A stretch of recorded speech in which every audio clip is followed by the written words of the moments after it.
خلاصہ یہی ہے کہ جتنی بھی ممکنات الوجود ہیں، خصوصاً جو مادی اشیاء ہیں، یہ زمانے اور مکان کے لحاظ سے ثبات پذیر نہیں ہیں بلکہ زوال پذیر ہیں، ان کو ایک عارضی وجود دیا گیا ہے۔ جناب ملا صالح مازندرانی نے بھی بہترین انداز میں ان کی وضاحت فرمائی ہے، خصوصاً جو دنیاوی زندگی کو لہو و لعب قرار دیا ہے۔ فرمایا دنیا میں جو کچھ بھی انسان اعمال انجام دیتا ہے اگر کسی اعلیٰ مقصد کے لیے نہ ہوں تو یہ سب لہو و لعب شمار ہوتے ہیں، کیونکہ ان کا کوئی اعلیٰ ہدف قرار نہیں ہے اور یہ زوال پذیر ہیں۔ اس کے مقابلے میں آخرت میں جو اعمال ہیں ان کو بقا حاصل ہے، اللہ تعالی نے اس کو دار سعادت قرار دیا ہے، تو اس حقیر کو اس عظیم کے مقابلے میں کوئی نسبت نہیں ہے۔ لیکن وہ جو آخرت کا گھر ہے وہ تقوی کے ذریعے حاصل ہوتا ہے اور وہ تقوی یہیں سے حاصل کیا جاتا ہے۔ جناب مازندرانی نے زہد کے متعلق احادیث کا خلاصہ یہاں پہ پیش کیا ہے۔ فرمایا یہ حب فی اللہ کا مظہر ہے، ترک حطام دنیا و زینت دنیا،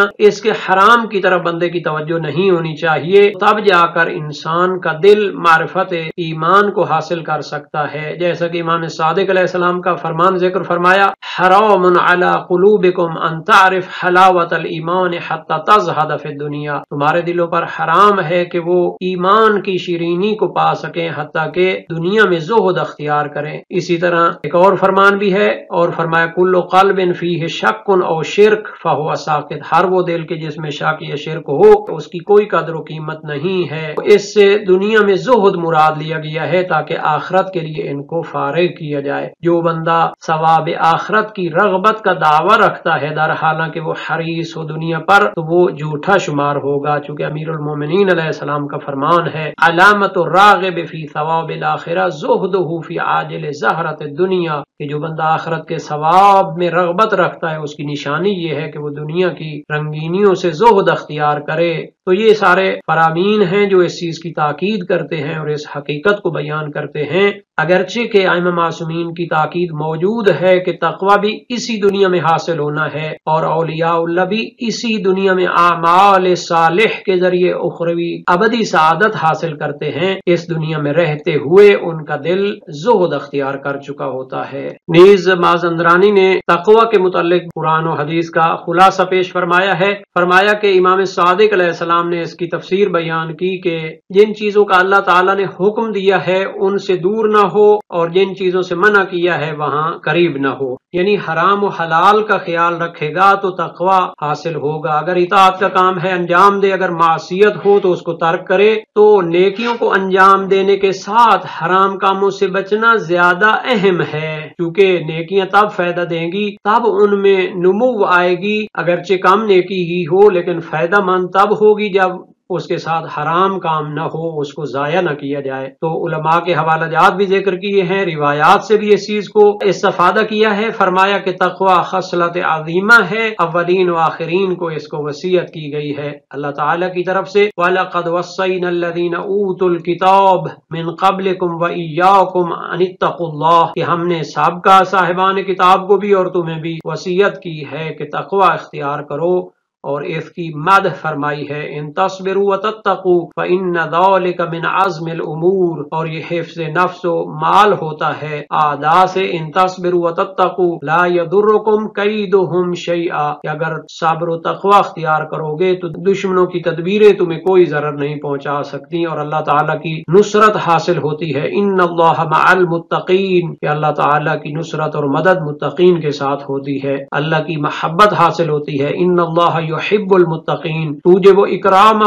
اور اکرام الہی حاصل ہوتا ہے۔ ان اکرمکم عند اللہ اتقاکم، اور اصلاح عمل حاصل ہوتی ہے۔ یا ایھا الذین آمنوا اتقوا اللہ وقولوا قولا سدیدا یصلح لکم اعمالکم، کہ ایمان والو تقوی اختیار کرو، قول سدید کہو تو اللہ تعالیٰ تمہارے اعمال کی اصلاح فرمائے گا۔ نیز تقوی کے آثار و برکات بیان کرتے ہوئے فرمایا کہ عبادتوں کی قبولیت کا معیار تقوی ہے۔ انما یتقبل اللہ من المتقین، موت کے وقت بشارت اور خوشخبری کا موجب ہے۔ الذین آمنوا وکانوا یتقون لہم البشری فی الحیات الدنیا وفی الآخرہ، اسی طرح دنیاوی شدائد اور مصیبتوں سے بھی نجات کا سبب ہے اور رزق حلال میں اضافے کا سبب ہے۔ ومن یتق اللہ یجعل لہ مخرجا ویرزقہ من حیث لا یحتسب، حساب میں آسانی کا سبب ہے۔ وما علی الذین یتقون من حسابہم من شیء، اور جہنم کی آگ سے نجات کا سبب ہے۔ ثم ننجی الذین اتقوا، اور جنت میں ہمیشہ رہنے کا سبب ہے۔ اعدت للمتقین، تو یہ سارے اس کے آثار بیان کیے ہیں۔ مازندرانی کے کلام میں ذکر ہونے والے تقوی الہی کے قرآنی آثار کا خلاصہ بیان کر دیتے ہیں۔ حفظ جان و مال کا سبب ہونا، نصرت الہی کا موجب ہونا، محبت الہی کا سبب بننا، اکرام الہی کا معیار ہونا، اصلاح اعمال کا موجب ہونا، قبولیت اعمال کا معیار ہونا، موت کے وقت بشارت اور خوشخبری کا موجب ہونا، دنیاوی مصیبتوں سے چھٹکارے کا موجب ہونا، حساب و کتاب میں آسانی کا سبب ہونا، اور دائمی نجات اور جنت کا سبب ہونا، یہ تقوی کے آثار و برکات قرآنی ہیں۔ پوری بحث کا خلاصہ کرتے ہوئے فرماتے ہیں کہ عقل کو دیکھیں کہ کس طرح اللہ تعالی نے اس کو فضیلت بخشی ہے اور افعال جوارح اور اعضاء پر اس کو حاکم قرار دیا ہے، یعنی ان کے صحیح و سقیم اور حسن و قبح کو سمجھ سکتا ہے، اس کے ذریعے ہدایت حاصل ہوتی ہے۔ جس طرح تقوینی آیات کے ذریعے توحید کو سمجھ سکتا ہے، اسی طرح انسان اپنے اعمال میں بھی اس سے رہنمائی حاصل کرتا ہے، اور اللہ تعالی نے اسی کو خطاب فرمایا ہے، دنیا کی حقیقت بیان کی ہے اور آخرت کی طرف رغبت دلائی ہے۔ آج کے سبق کا خلاصہ دیکھ لیتے ہیں۔ اہل عقل و خرد کو واعظ و نصیحت فرمائی۔ آج کے درس کے متعلق تمرینی سوالات کو دیکھ لیتے ہیں اور اللہ تعالی سے دعا کرتے ہیں کہ ہمیں قرآن و سنت کو سمجھنے اور ان پر عمل کرنے کی توفیق عطا فرمائے۔